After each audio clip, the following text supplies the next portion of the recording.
Shimmer Podcast.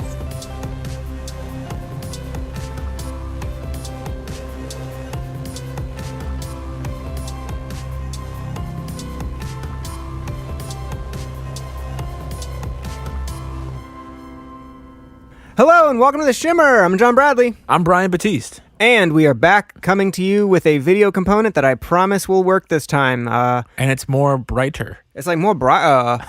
Also, if you are watching the video component, you will see that we're both wearing khaki pants. We did not plan for this. Also, I'm trying my best to make it so you could see my face instead of just a microphone.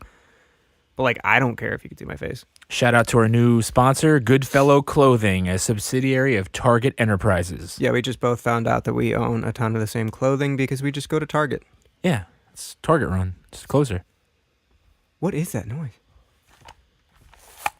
Is that like a spade? We did so much. It's your MacBook fan. Oh, God. We did so much audio prep and then we didn't. Whatever. Fuck it. So, welcome to Shimmer. We're going to get right to it. I had to burp because if you're watching the audio thing, you can see that we're also drinking some adult beverages. You know what's weird about doing a video thing when you're like sitting on a couch or a futon with a camera facing right in front of you? Casting couch? How do you cover your crotch? Like, it's not like I've got anything there that it's like, oh, yeah, it's making an imprint, bro. But, like... You can't see mine. I'm sideways. It's so weird when you're like... I'm not, like, man-spreading, but I'm just, like, sitting here. You don't want to have that full loaf print going? I don't even have a loaf print. What do I... Like, I have a fucking, like, a... I can't think of a small bread to go with. A small bread. Big dick jokes are so 2017. Small dick jokes are reality and also a much funnier joke to make. You ever go to, like, Outback Steakhouse and get that little loaf of pumpernickel bread? It's like a little pumpernickel. The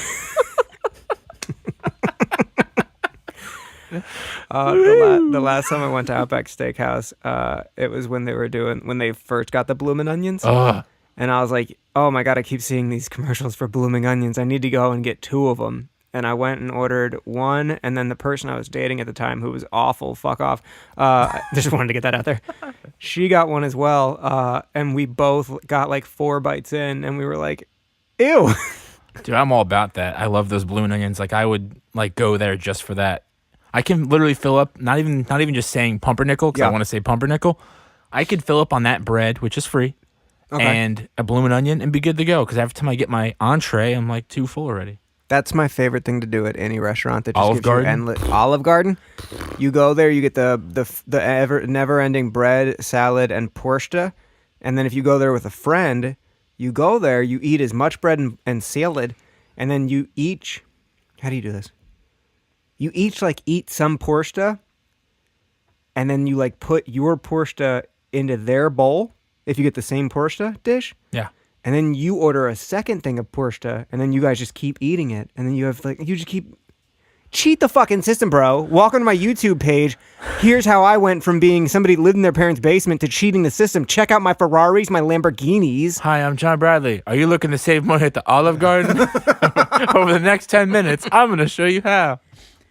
So many people said I could never get ahead in this world, and now I go to the Olive Garden, and for just $11, I make 3 meals. Click rate and subscribe at the bottom of the video. If you're not getting your superfoods, this is how you do it at the Olive Garden. Happy breadsticks. But, okay, if you've seen the title, so, like, it's a holiday weekend coming up, and it's a holiday season, and it's hard for us to, like, get to see new movies that we genuinely care about. I have seen... Care enough to talk about on a podcast for at least a half hour.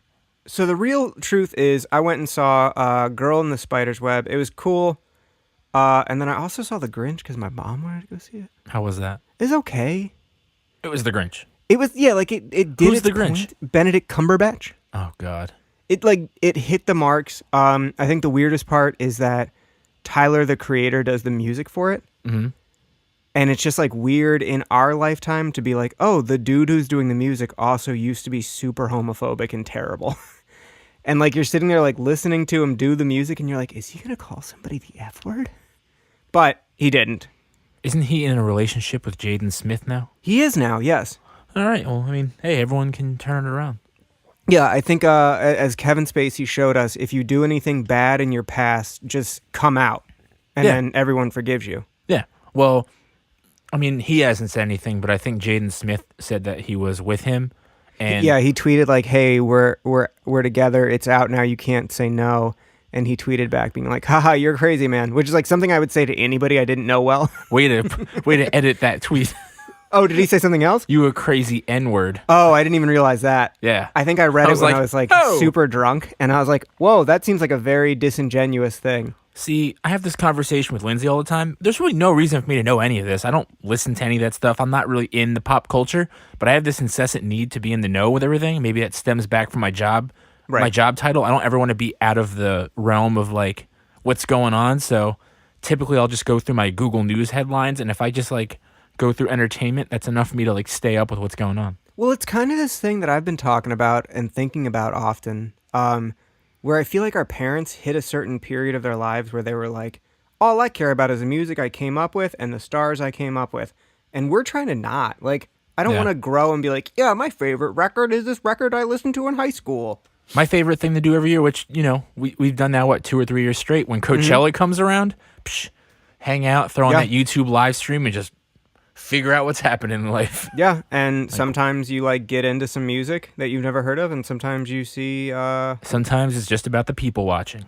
what was the one that was like Sausage Bear and the Biggie Bear? No, that one band, And all it was like multiple, it was like so-and-so and the Hoobity Hoobity Wuddies. And like all Brendan of would these bands know. are so much bigger than anything we could ever try and be in their field. Yeah. But to us, it's like y'all are like fucked up out of your minds God, I on forget. stage and something somehow something in performing. something in the Care Bear stairs. And the Some, like, Boobity weird Ba. name. Yeah. It Yeah. was some weird name. So instead, also beyond what? Did you go see any movies this week? I watched Black Klansman. Okay. I didn't go out and see Yeah, any movies. yeah. I do want to go see Overlord, but I mean, just to watch it, you know, it's not performing well in the box office, but Yeah. it's like a good, what's it called? A major studio B movie. You know, it's Right. just Nazi zombies. Nothing's really performing well right now. Yeah. Like even the big movies that are coming out like aren't doing well, and I think it's just no one's really going to the movies right now, which is fair. Bohemian Rhapsody, apparently, like, it's okay, but it's like there's so many apparently like real life things that Yeah. were just talked to moved somebody around about in the that. movie to like, oh, like dramatic effect, like you know, as if like Queen had broken up and then got back together for like the Live Aid performance, whatever it was. In reality, they were all just doing their own thing and were already booked and had played shows for like a month before Live Aid. There was a story that came out when Sacha Baron Cohen was still supposed to be Freddie Mercury that him and other producers, Brian May were like button heads. they were butting heads, but a lot of the big thing was that like Brian May especially and other people in Queen like didn't know how to write a movie where they weren't like perfect all the time, which isn't human. Like, it's okay to admit you were a piece of shit at certain points. Like, And at some point within the first half of the movie, Freddie Mercury dies, and they wanted the rest of the movie to just be about Queen. And they were like, wait a minute, so your main character is just going to die halfway through? And Brian May was like, yeah. And then we get a new singer and we just keep playing shows. And it's about like us moving on. But either way, I also saw Black Klansman this weekend. It was weird. apparently Freddie Mercury in the movie tells them that that he has AIDS right before they go on the Live Aid, like before they get on stage. Yeah. I have AIDS. There's been a lot of freeze critique of frame that, yeah. credits. There's been a whole lot of... I talked to my friend who did see it, and like I think that that's just a thing where right time and people like Queen, and I've seen 100 friends that are... Not 100, I don't have 100. I've seen a neither. lot of people that are like, yeah, I like Queen, I know this movie's gonna be shit, but I want to go see this music in like good theaters and like just enjoy it. I'd rather watch the intro credit scene to Wayne's World like 20 times. Yeah. But alas, we are 9 minutes... Oh, now I have my own little timeline that I can see how long we're doing. So if you watched the YouTube thing, yes, you saw that we stopped short at 12 minutes. We're still learning the kinks. It has been years since I have touched my DSLR, and I'm learning again. So we're going to do our best to keep it going. Hold on, I have a burp. All right, I fixed it. Sorry if you heard it. If you didn't miss out. Instead of watching any new movies that we actually agreed upon and wanted to talk about at length... Including A Man Apart. I didn't say A Man Apart. We got to watch it one day, though. One day we will, yes. But I admittedly spent too much time doing the thing I said I would do in the last podcast, which is marathon binge watching all of the Halloween franchise. You really did, and throughout your entire process, text me random stuff like play-by-play commentary. I'm like, okay, he's on this movie. Okay. Anyone who watches or follows me on Letterboxd can see how like manic I am when I'm binge watching, because it'll be like, oh, I haven't touched my Letterboxd in 3 months, and then out of nowhere within like 1 weekend, I have logged 9 movies, and they're all the same franchise of Halloween. So I went home after we recorded that podcast and immediately started from Halloween 1 and watched all of them until I got to the Rob Zombie movie, which we're going to talk about. Yes.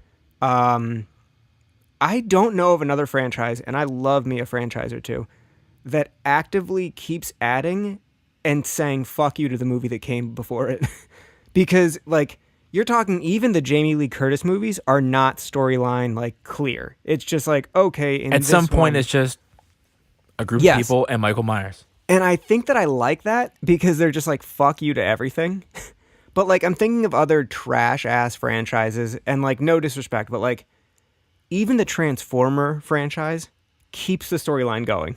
Yeah. At most, they're like, oh, this is the cousin of Witwicky or whatever. Even the Saw franchises go to, like, having plot holes to try and keep the storyline going. I haven't seen Jigsaw yet. Jigsaw is awful. And that is the one where it's like, yeah, I don't know how you added this in, and you would have wished they would have done the Halloween thing where it's like, listen, fuck the old movies. And that was so profound to me. I haven't seen, like, the Fridays, all of them, and I haven't seen all of the Nightmares, and we've talked about Hellraiser, fuck you.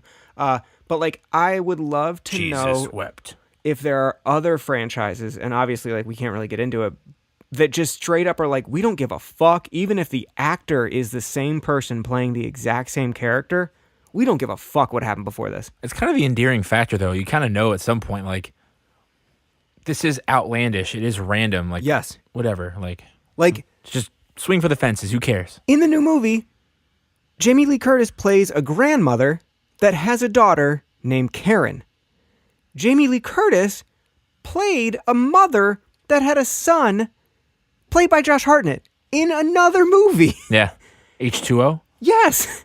The whole thing in H2O was that she had a son that was 17, and Jason came when she was 7, or Michael Myers came when he was 17, or when she was 17. Sorry, I'm fucking out of it. And they were like, oh, I have to protect my son from this killer, who is his uncle. How's the video doing?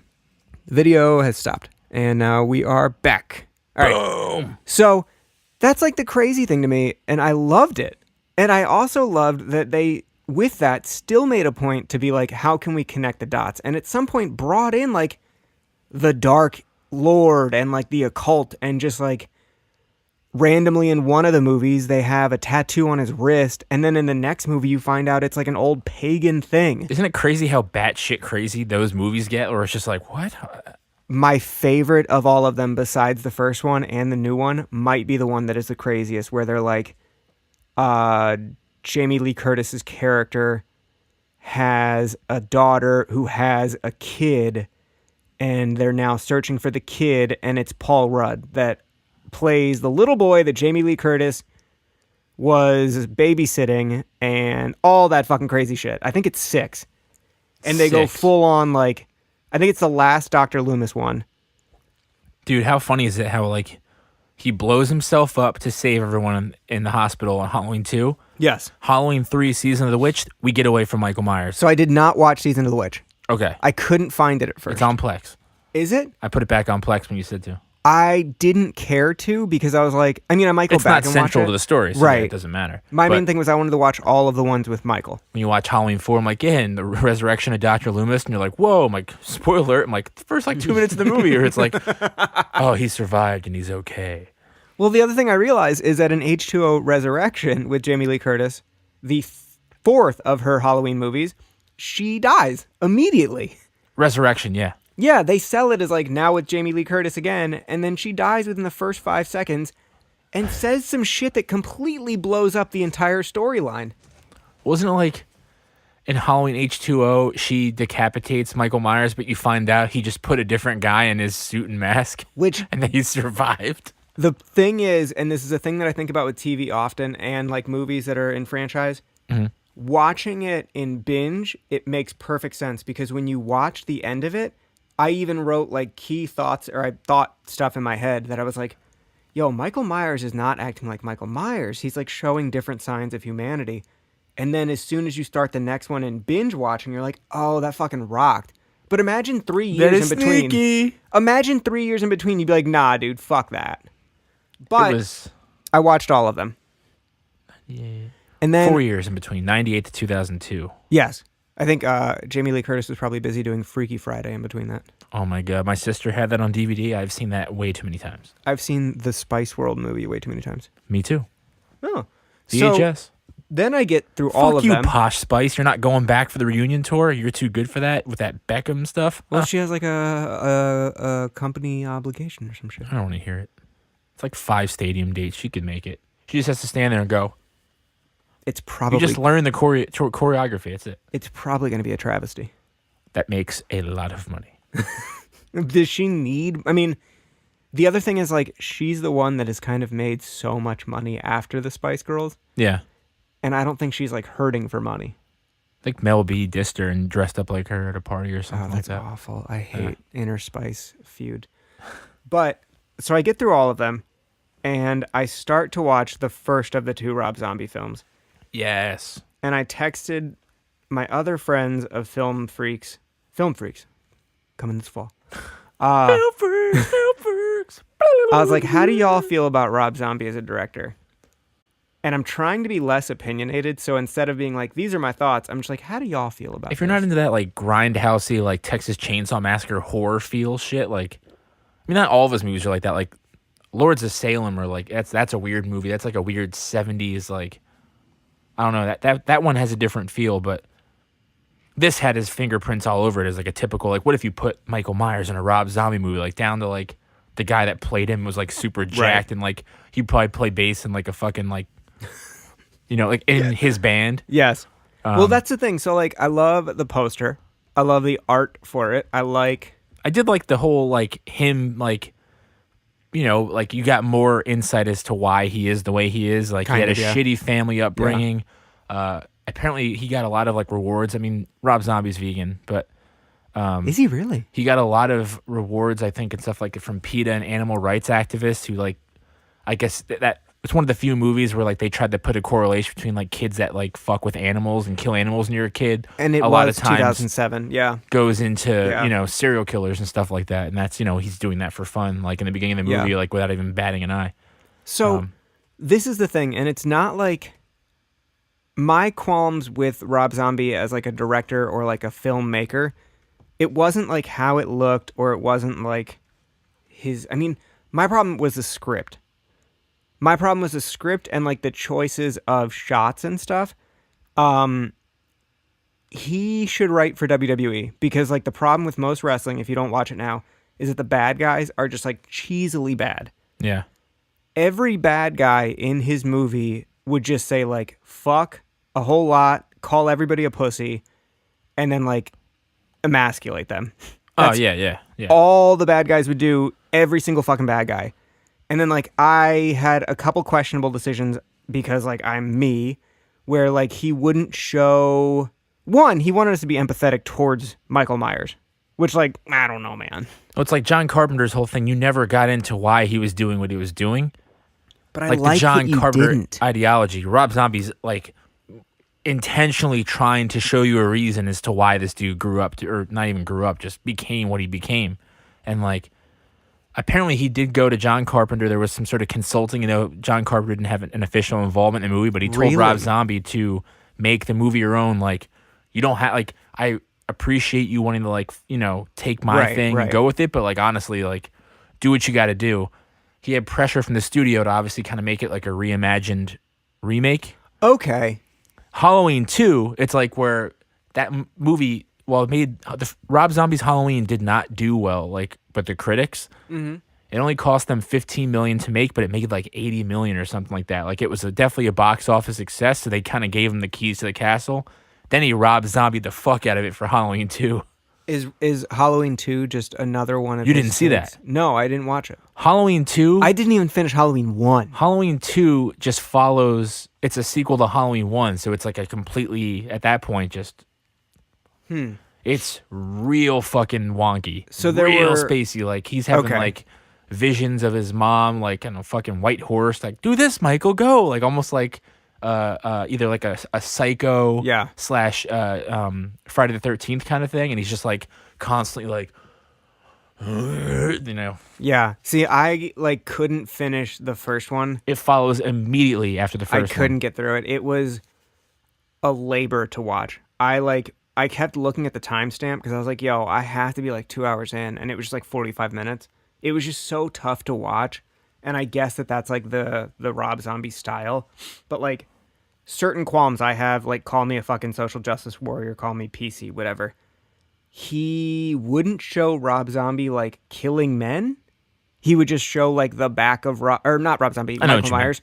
He would just show Michael Myers like bashing their heads in, but you would just see the back of him. And girls were all like titties and like getting Girls choked were like out. And savagely beaten, and he would make sure the camera showed you everything. And then there's like a sexual assault, like a graphic sexual assault by two dudes that like was not needed for the story. granted, you did watch the unrated version. The theatrical was not nearly like that. But, Unrated, like- they go. I know what you're talking about. Okay, but like it's just like those things where I'm like, wait a minute, like I mean, do we need that if we're not getting that type thing? Like the whole argument of like, oh, we don't need to see women like assaulted anymore. That's one argument.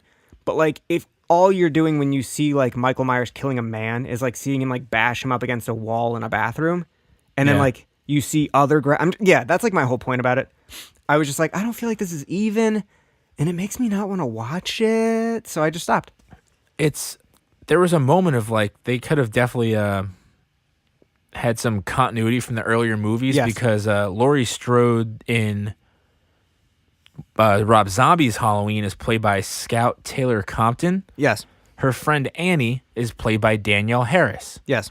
Danielle Harris was Jamie in Halloween 4 and 5, who she ends up like being the killer and taking over the little girl. Oh, I didn't know that. That was her first movie. I did not know that. Danielle I didn't get Harris to is it, too. now a scream queen of sorts. She's been in a million horror movies. She's in like the Hatchet movie. She's Okay. in a bunch of shit, but she's in those two movies as well. That was the other problem I had with the actual script writing. I thought that it was like not realistic to how people talk at all. Like Oh yeah, no. every fucking frothy voice.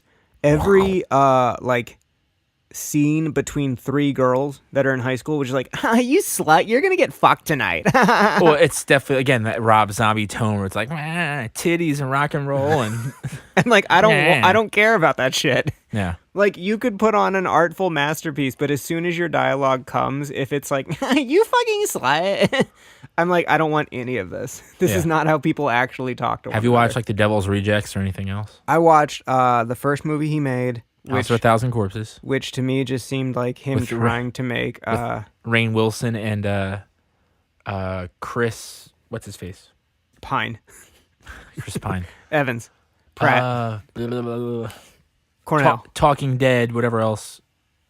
Hardwick. Chris Hardwick. It's like both of their Oh, like God. first acting roles is that movie. Yeah, I saw that movie and I thought that he just wanted to remake Texas Chainsaw, and then I may have caught bits and pieces of others.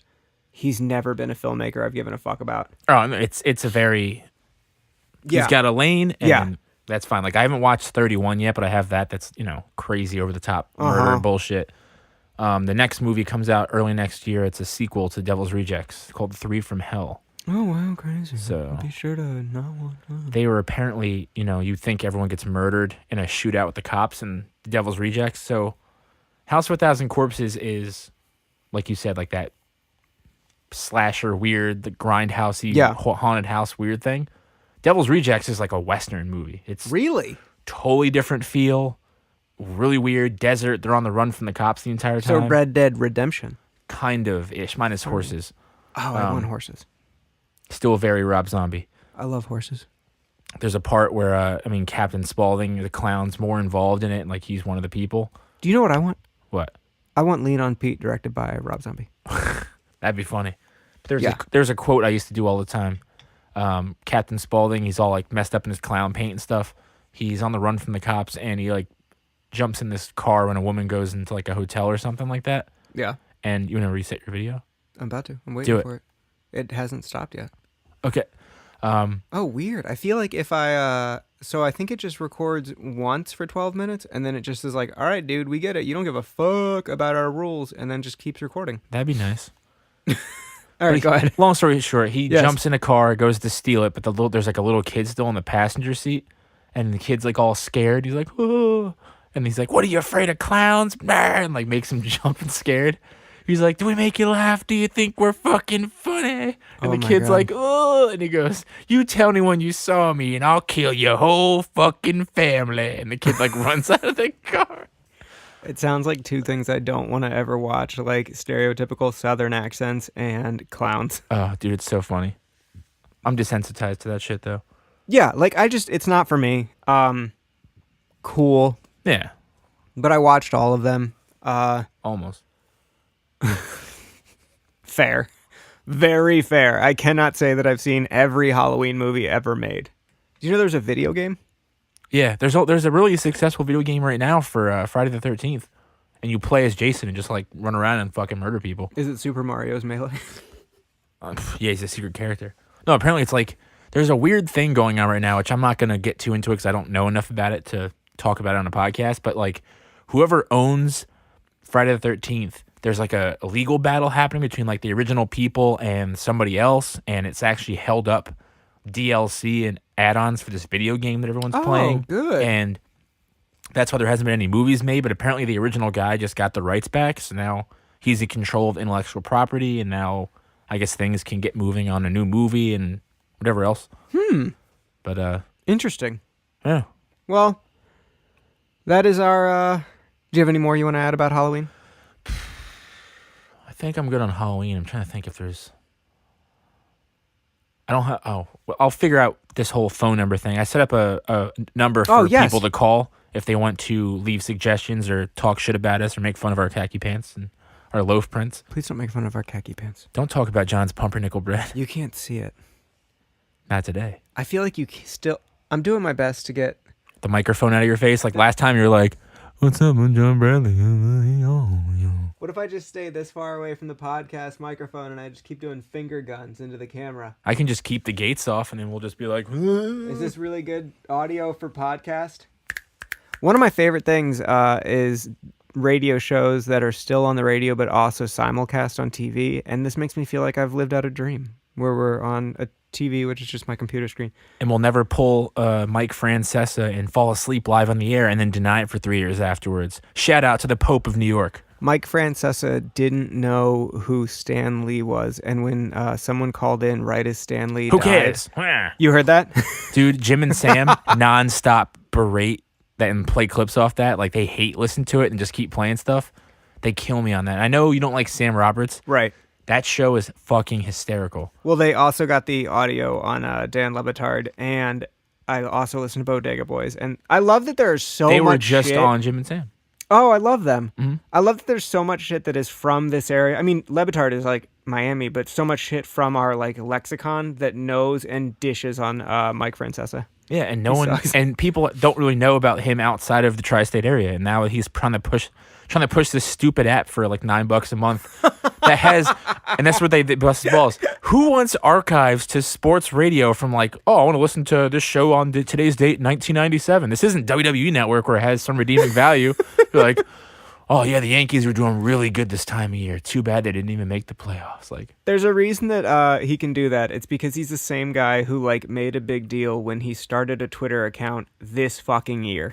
everyone hates his existence at WFAN too. It's funny. Like that's what he's trying to like go to do that podcast now. Everyone hates him. Everyone talks shit about him. Yeah. He just does the show from his studio and doesn't even like. He's just like, nah. Doesn't he do it like a 5 or 6 hour show, or was that beforehand? Something like that. And it's like the first like X amount of hours are on radio, and then the last couple are on the app, and it's like, what the fuck? Ugh. Who cares? That's like the MMA hour. It's like it's called the MMA hour, but it starts at 1 and goes in 1 p.m. and goes until like 6. And watch the him first, watch like, Ariel FaceTime with like 25 fights. Yes, and it goes from like the first 4 hours, and then the last 2 are on Twitter. Yeah. But we did Halloween for 2 weeks. I guess next week we'll have to do Thanksgiving because it is Thanksgiving. Are you busy like heavily busy? Do you do a big Thanksgiving feast? Thanksgiving, I'm only going to Lindsay's family's house. Mmm. So Wednesday, we're going to see the Dirty Nail in Philly. Drive back up here. Sleep the hell in. I got to be there at like 2 o'clock. You're not meeting your family? My dad is working. My mom is literally like staying home, like taking Thanksgiving off. She's like, oh yeah, we're just chilling out. Like she doesn't even want to come up with us. She's like, nope, I'm going to just chill out, relax. Hell yeah. But we're doing Christmas together. So my sister's coming up from South Carolina. Oh. Yeah. Well, then that means that we might have some time to get together and do a podcast. Oh yeah. If you have a movie you want us to do and talk about and also not talk about and just talk about Mike Francesa, let us know. When someone flushes, you hear it down It was here. a ghost. Let us know on Shimmer Podcast on all networks of social media. We give a fuck, and we will listen. That sounded sarcastic, but I mean it. Yeah. And if you have no ideas, then I might just have to say I will watch A Man Apart. We should do that one time. We should do. Do you want to watch even though, Pain and alright, Gain? Listen, I want to watch The Rock work out. here's what I want to do because I haven't seen Pain and Gain. Have you? No, I just Okay. know that it's like The Rock and Mark Wahlberg on. We don't need to spend Venice an Beach. entire podcast on one movie. We can watch A Man Apart and we can watch Pain and Gain and we could just do both in one episode. We don't have obviously enough in the tank. There's only so much we're gonna be able to talk about with a Vin Diesel revenge movie. What if we do two movies? We both watch both, but then also whenever you talk on your microphone, you talk about A Man Apart, and whenever I talk, it's Pain and Gain. That's it. So it's like, yeah. So it's pretty cool. And Vin Diesel did this thing, right? And you're like, yeah, The Rock and Mark Wahlberg. We just did this. They did some crazy bicep curls. There was a lot of good baby oil shots. It was great. By the way, shout out to Daddy's Home 2 on Amazon Prime. Mark Wahlberg, Will Ferrell. Can we not shout that out? There's Like, do we need to only shout out because- Mark Wahlberg bringing back Mel Gibson into cinema? only because there's a funny thing about how they're Mel all Gibson sleeping. gets acting careers again. They're all sleeping. Damn it! In their Christmas cabin, and someone turned the thermostat up to 85 degrees, and all the guys wake up and get in the hallway and have a conversation about the sanctity of fiddling with the thermostat and how it's not something you should do. That They're is all funny. too sweaty. It's like, is you funny. let your kid fiddle the thermostat? Why would you do that? That is funny. Yeah, because I like to sleep in sub-0 degree temperatures. Me friggin' too. I saw a funny thing. I don't remember where it was, but somebody was talking about maybe it was Insecure. I don't remember what I just watched recently, but they were talking about like a very attractive man, and they were like, he also likes to keep the thermostat at 80 degrees.